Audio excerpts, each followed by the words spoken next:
Olá pessoal, esse é o canal Understandable Simplification, meu nome é Rafael Basílio. Se você gostar desse vídeo, deixe um like, compartilhe e se inscreva no canal. Vamos lá pessoal! Olá pessoal, este é o curso de Normatização e Confiabilidade. Meu nome é Rafael Basílio e vamos lá.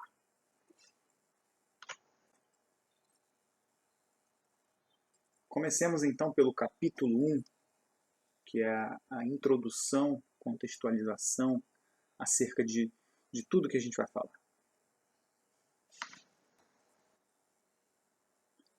Bom, algumas definições que surgem, é claro, já da nomenclatura do próprio curso, que é a questão da norma e da confiabilidade. A norma, acredito que grande parte das pessoas até consiga definir por conta de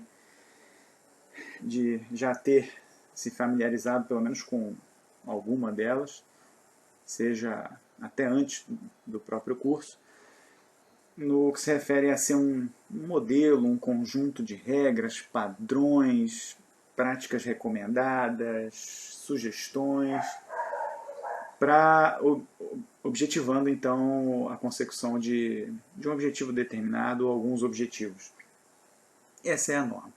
A confiabilidade, ela não é associada somente à ausência de falha. Então o produto é confiável, ele não tem falha. Não, não é isso. Na verdade é a quantificação, em termos de probabilidade ou não, tá? Existem diversas vertentes dessas falhas. Ou seja, na verdade também passa pela definição de vida útil, passa pela definição de funcionalidade, tem diversos aspectos e conceitos fundamentais sem os quais nós não conseguimos definir confiabilidade.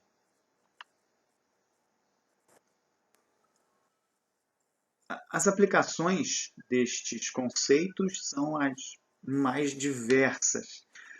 Enfim, desde essas fotos que aqui estão mostradas, uma aeronave, um automóvel, um navio, um robô, até eu diria que quase tudo, quando não há norma a respeito de um determinado projeto ou assunto, a responsabilidade acaba sendo toda do projetista.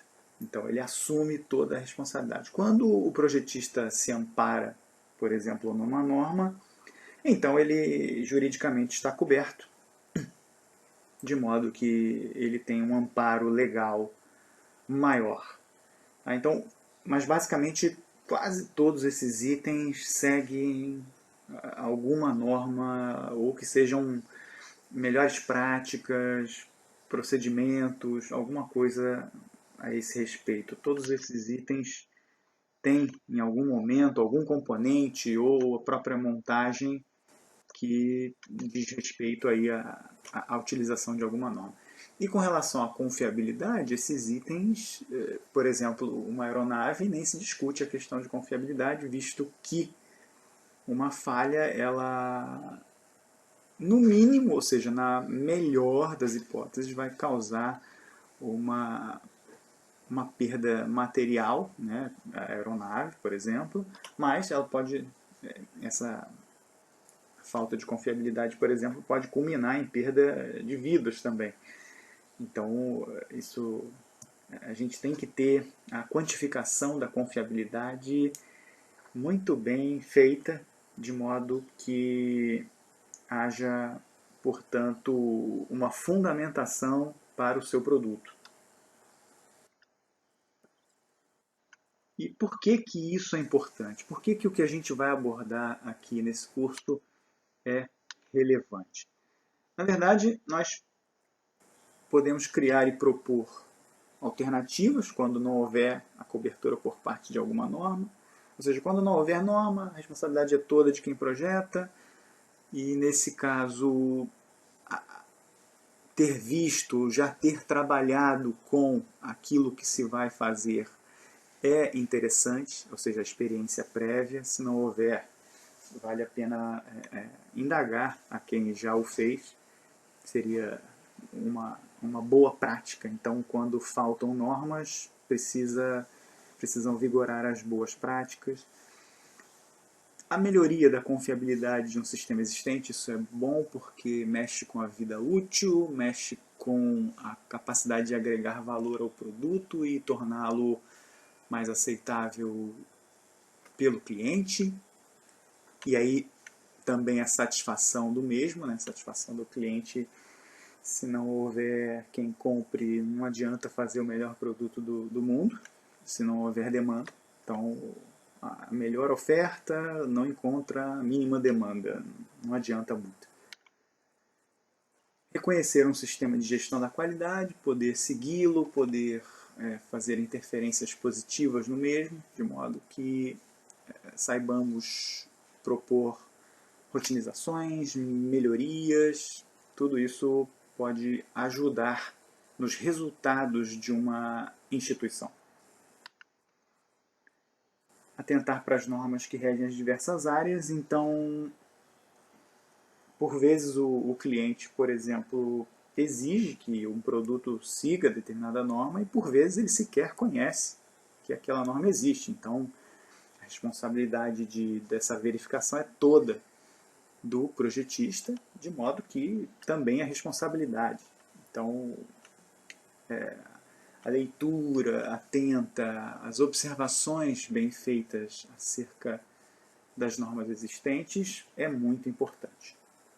E a discussão acerca da sua interpretação também, porque certas vezes o texto que ali se encontra não está tão claro assim, de modo que é interessante essa interpretação, de modo que ela não seja dúbia e seja, portanto, clarificada.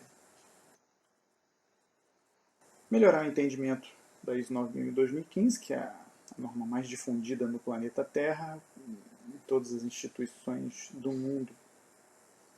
Praticamente já pelo menos se ouviu falar dela. E é quase para uma grande empresa, por exemplo, é quase um uniforme para entrar em campo para jogar. Sem ela, basicamente você não tem credenciais para sequer participar. Então, muitas vezes isso é uma restrição, acaba sendo uma restrição para uma empresa que ainda não a possui, né? Não é tão fácil assim possuir, visto que há diversas regulamentações e restrições para que ela seja obtida.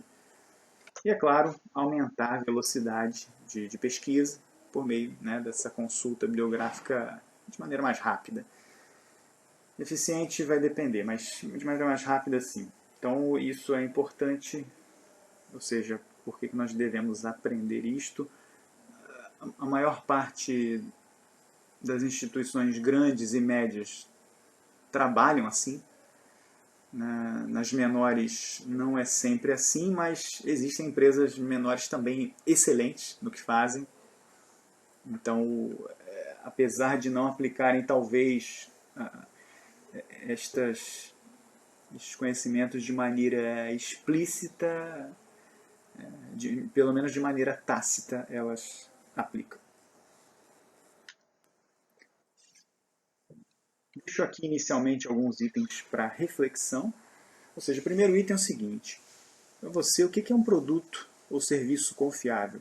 Você acredita que o conceito de confiabilidade que é entendido por você é o mesmo dos autores consagrados acerca desse tema? Então fica aí uma reflexão. Será que não há uma distorção entre o que se entende de confiabilidade com o que na verdade é confiabilidade? O que é confiabilidade para você? Qual é a discrepância que existe entre o seu conceito de confiabilidade e o da academia, ou seja, dos autores?